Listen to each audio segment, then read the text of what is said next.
Okay, we are delighted to be joined by Dave McKenzie. Hi, Dave. Yeah. Hello. Good morning to you. I guess you're north of the border, right? Certainly. Glasgow based but work in Edinburgh. So jump backwards and forwards. The best city, Edinburgh. I was raised in Edinburgh. The wife's from Glasgow, so as far as I'm concerned, Glasgow's a wonderful place. Yeah, absolutely. That's a good answer. A good foot in both camps there. I like it. Indeed. Excellent. Okay, Dave, if you wouldn't mind just giving us a little bit of an intro, let us know who you are and the kind of stuff that you get up to. Cool. Right. So I too am an old bastard. Old bastard club. Yeah. Well, the old bastards are the coolest. And for the majority of my career, I was an IT guy. I did like third line support and I did a lot of managed service stuff. And then after like 5 years straight of helping educational establishments dig themselves out from things like ransomware and all that sort of stuff, I got kind of poked by an ex kind of colleague that said, "You come do security for real." I was like, yeah, all right, fine.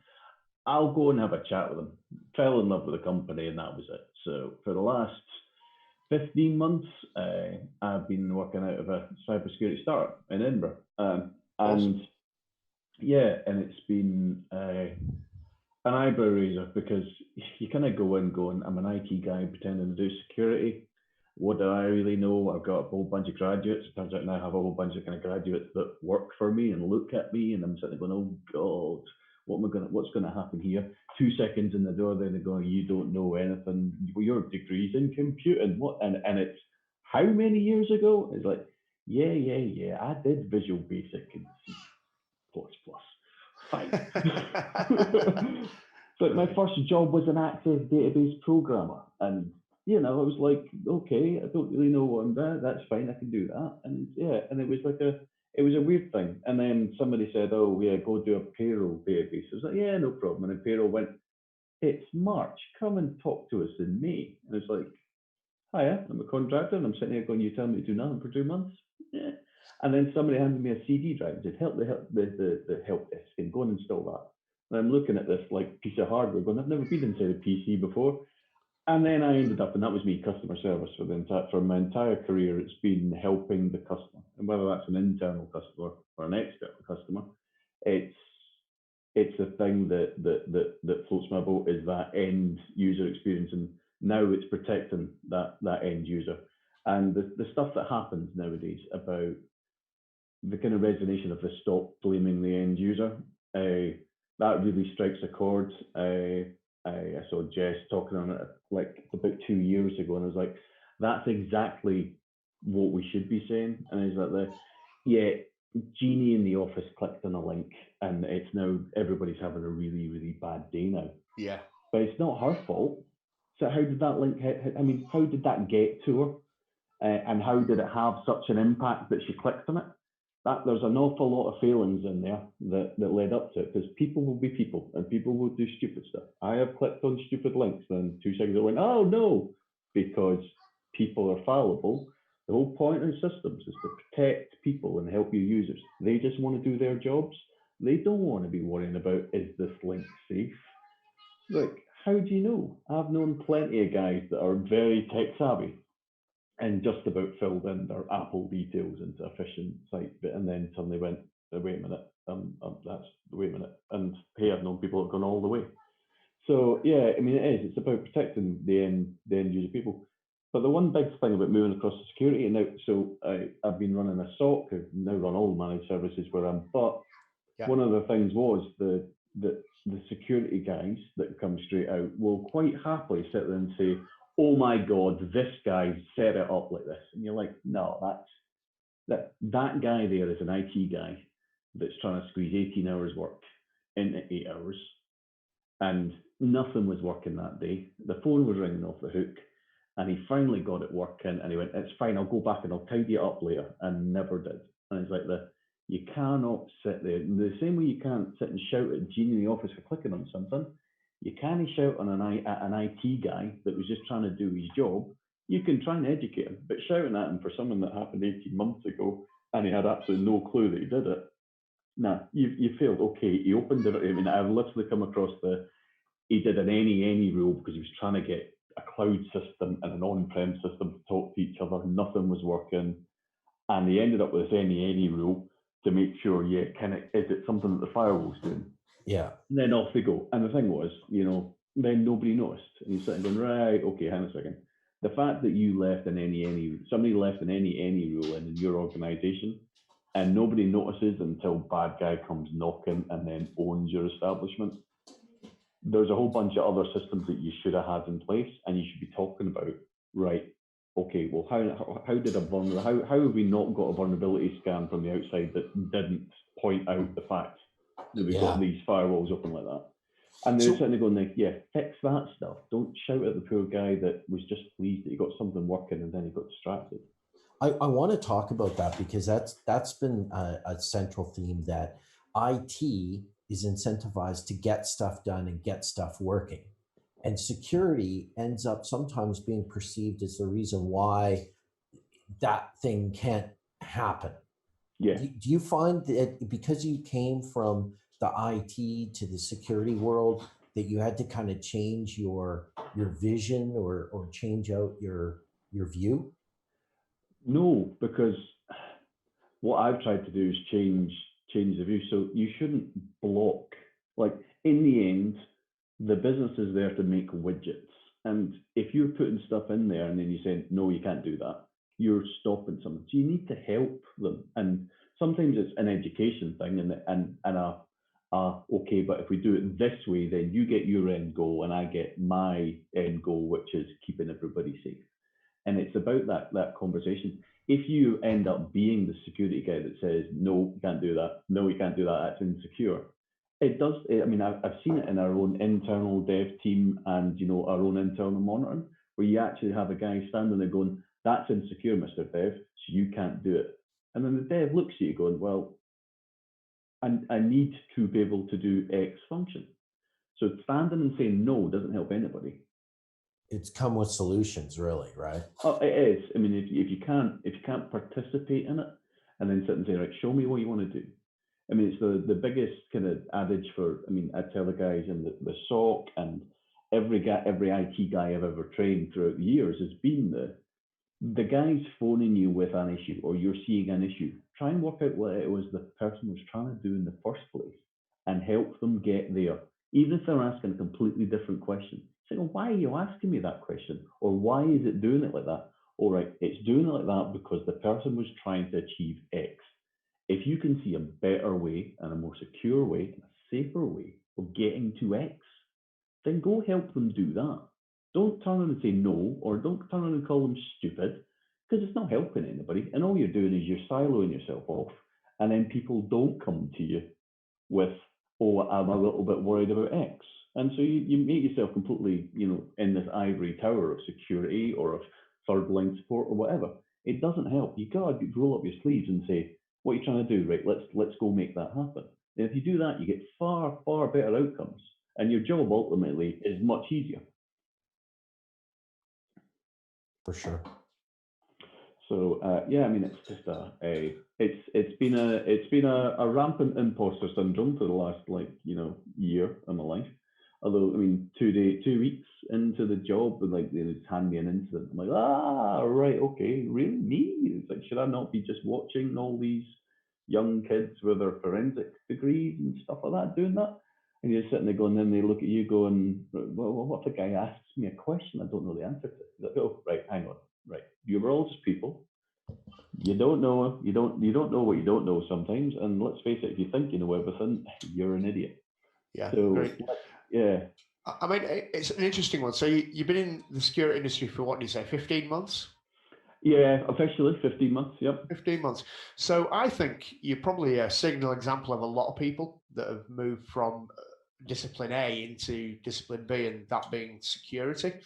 Yep. So imposter syndrome and all of that kind of stuff. And hey, everybody suffers from it. If they tell you otherwise, they're talking out their arse.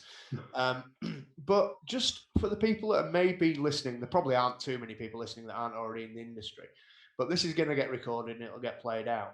Just talk us through a little bit about the transition from not being in security into being in the industry, and how you felt, maybe some of the emotions that you felt, some of the doubts and that, and how you overcame them, just maybe to just encourage others. So I fell into, I mean, I'd always been interested in security, and I'd always done a little bit of the odd little course here whenever you could, steal it or read in X, Y, and Z. And then, getting involved and stuff, and that I mean, my IT, I stopped doing IT stuff and ended up just helping dig people out of holes we got ransomware, and then I brought a guy in who said he knew what he was doing, and he didn't, and I was like, oh God, right, here we go. And it's the same way you see it with IT projects, you see it with security response as well. It's like there's a man in a white van that's quite happily going to roll up and say, yeah, no problem, I'll fix it all, and he doesn't have a clue what he's doing. Sure. And you just sitting there going, you know what? The industries are not that different. The security industry, I mean, especially like this kind of the scene in like Glasgow and Edinburgh, I couldn't have asked for anything better. Now, I've not been to like official cons. I've done lots of events and stuff like that, and B-sides and stuff like that, but nothing of the bigger cons. So I've not seen, some of the negativity and stuff like that. It's I mean, the listening over the last kind of like X hours, what are we at, like 12, 30, 15 hours? Yeah. It has been an eye-opener that, all right, okay, I could understand a lot of the fears about people going to cons for the first time and then like just going, hi, I've only been doing this a little bit, and people kind of looking down their nose at you and worse. But yeah, it's for me, it's the go out and get involved. I mean, I'm a 40-odd-year-old guy, and I sat there and went, you know what? When I did IT and I started in it, you wore a shirt and a tie. If you were a contractor, you didn't get to sit in the nice seats. It was like, what's a contractor doing in one of the expensive seats? He can have one of them with an iron bar across his back, and because he shouldn't be sitting down anyway. He should be like pumping PCs over there doing that. Yeah. I am just going to order anvils of punishment that the IT guy needs to carry back. That's it. Honestly, I was in a company where they had Herman Mueller Aeron chairs for all the permanent staff, and these crappy like $15.99 things that they bought from some crap, and you're just sitting there going, and I made the mistake of sitting in one of them, and I had one of those chairs for like 4 hours, and it was the best 4 hours in my sitting life. But only employees get to use the elevator. Contractors take the stairs. I've seen it all. The utter snobbery against thingy. But I mean, and now I sit there and go, and I can remember the half the things that my guys come to me with, their concerns and their worries and their personal lives and stuff like that.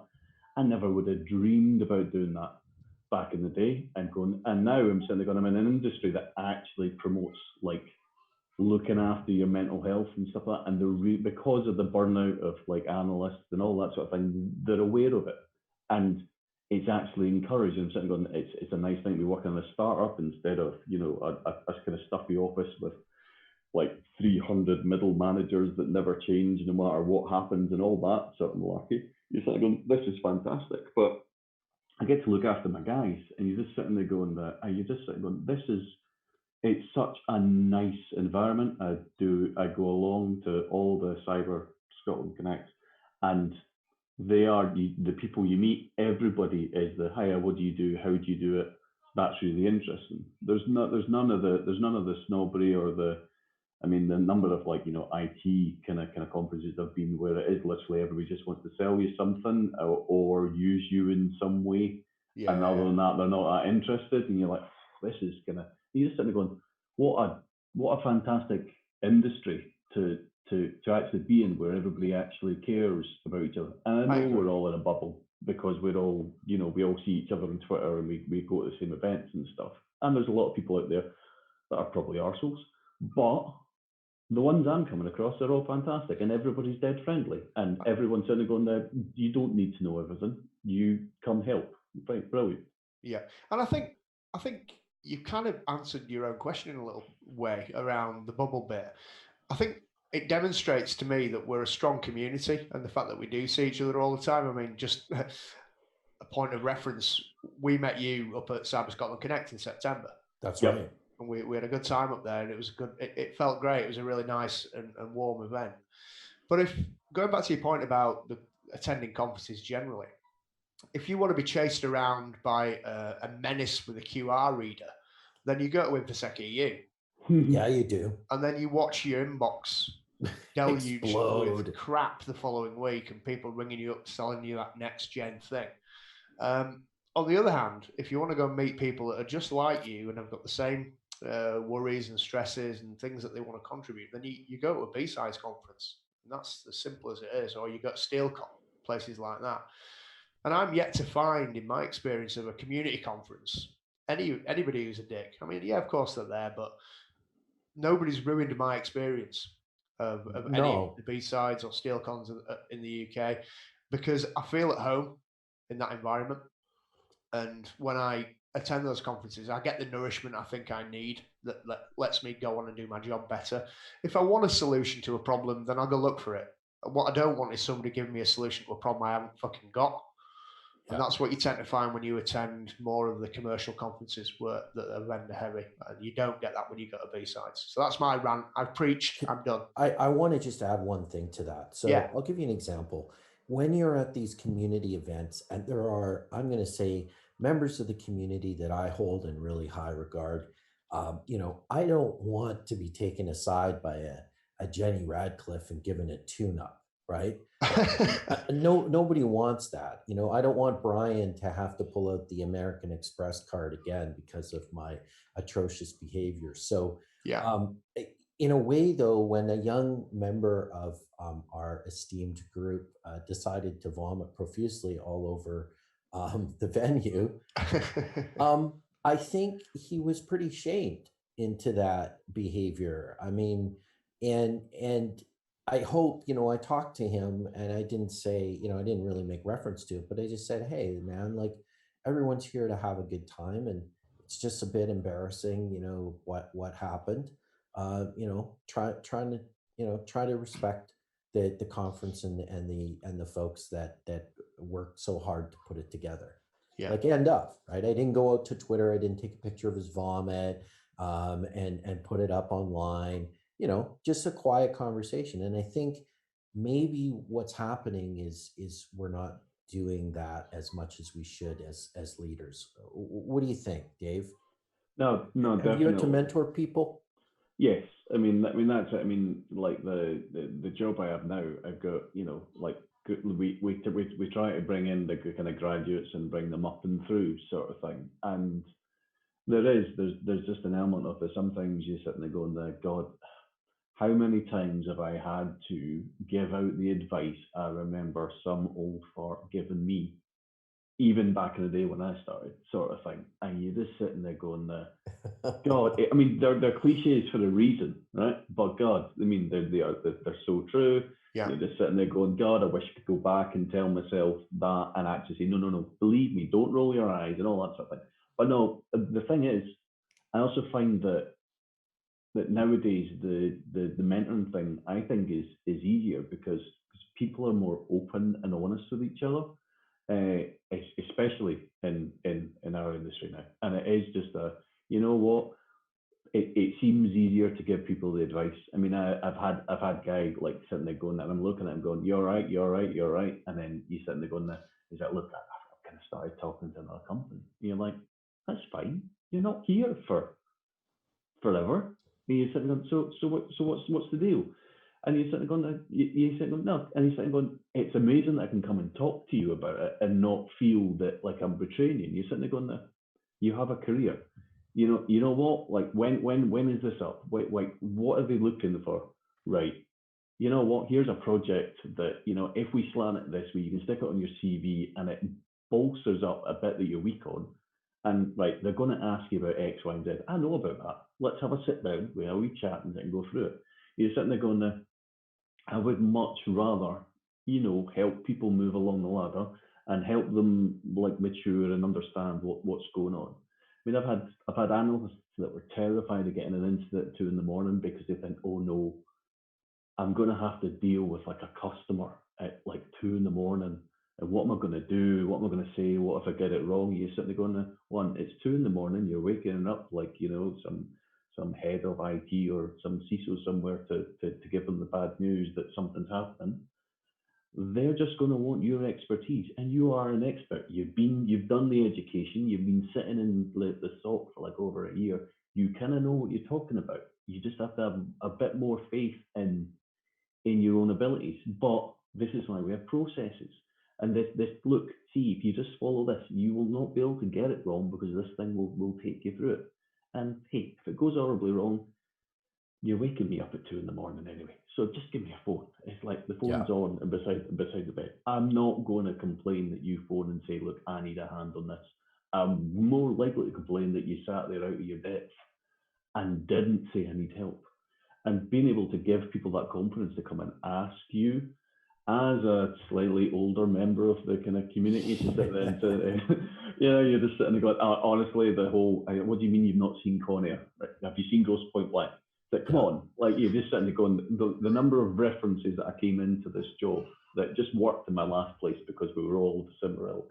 And you're just sitting there going, right, okay, right, we're going to have to come up with a new language, because I can no longer talk in the half movie quotes and stuff like that and expect you to get it. Yeah. But I don't expect, similarly, I don't expect you to get every technical nuance in every single thing. I mean, the guys will sit there and go, what's this? And I was sitting there going, I dealt with that system 15 years ago. It's this application that works like that. It's been a while since I've seen it. You might want to go Google it, but that's where you start. And they just sit and look at you, go, you're like a god. And you're like, they're sitting, well, can you help me with your godlike skills with Excel? Excel's not that hard. Google's easier. Like, okay. See, once you unmaster pivot tables, right? You are the master of thing. You just go figure out pivot tables. Once you're happy with pivot tables, you can make that thing say anything you need it to. But yeah, it is just it's no magic. It's just time and experience, and that's what you've got to give more above anything else. Because let's face it, our technical skills will detriment the further we get away from something on the front line. Dial-up modems are coming back, Dave. They're coming back huge. Bring them. That's about. I'm ready. Discussing the difference between a switch and a hub. Like they're going, what's no, the same thing. No, the bloody not. That's where you send the new guys. Go and find me a dip switch. I need a dip switch. Modem connection string. Ian, you know all about that. That was your handle. Dude, that was my life for the longest way. That was the only way to access the interwebs. Yeah. Oh, come on, hey, like when you had to sit there and sit in timeshare with your parents, so who could use the phone line so that you could see porn. I mean, come on, it's like you're just sitting there going that it's like, and then you say, no, back in the day, porn was like people like writing stories to each other. And that's why everyone needed a color monitor. Absolutely. So, all right, Dave, 15 months in, you sound like you're enjoying yourself and you've settled in really well into the industry and into the community. I do think the two things are distinct. I don't know whether you'd agree with that. Oh, definitely. Yeah, I mean, the industry is the InfoSec Europe to the world, and the rest of it. The community is us, the people here that are taking time out to have conversations and chat and share insights and stuff. So the question is, what's the next 12 months going to look like for you? Learning. I mean, because I'd got into in IT, the certification thing had gone horribly wrong for me, because I'd actually managed so many contractors with MCSEs that didn't know what logging on locally was, that it lost all meaning for me, sort of thing. So I only ever did like a handful of certs and stuff like that. You just sitting there going, I'm happy to read about stuff, but there are times where you're sitting there going, you know what, if that qualification will either open a door or at least give you an equivalency in a language that means that people know that you know the basics and stuff like that. So yeah, part for me personally, there's going to be like certs, and juggling that around a 5 and a 6 year old will be hilarious. But that'll be like, Daddy needs quiet time. But Daddy needs quiet time.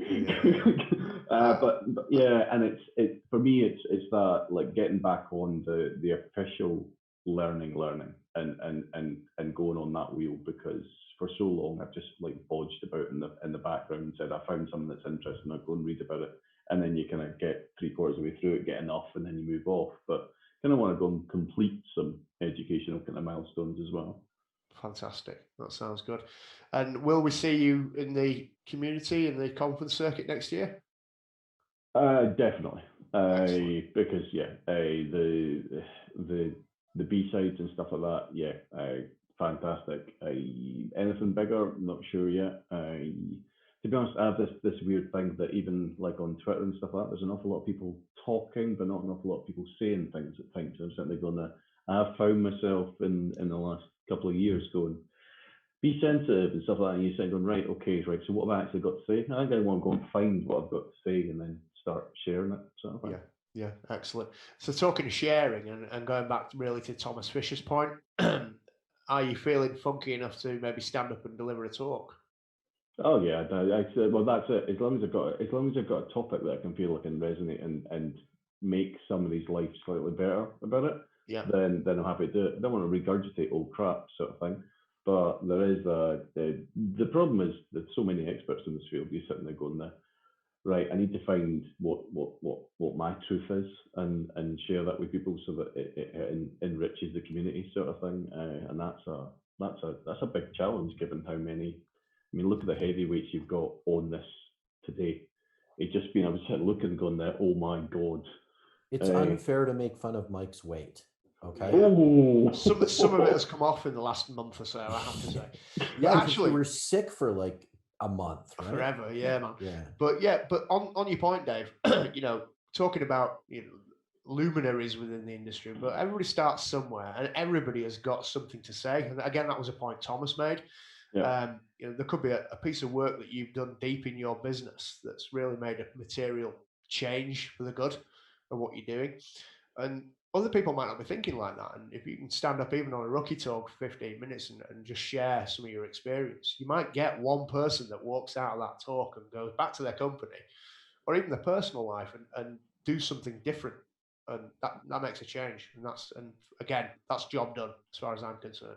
Well, I think it just came across that you're very warm, you're a very caring and good manager of the way you approach that, 2 a.m. sock call. That was really inspiring. So I love those kind of stories, Dave, and wish you the absolute best in 2020. Agreed. Cool. Thanks very much, guys, and you are doing a great job with us. Thanks very much. Yeah, thanks for joining us, Dave. Much appreciated. Thanks, Al. Thanks, mate. All right. So, Mike, how are you feeling? Tired. I got a coffee in me, and I had some water and some vitamins, so I'm feeling capable. Capable. Are you feeling powerful? No. Capable. How about effervescent? Effervescent. Well, while we're talking about effervescence, I'm going to pour myself a drink of Vimto. That's what I'm doing. Okay. Oh, nice. You actually got real Vimto down there? Real Vimto down here. Man. With sugar in it as well.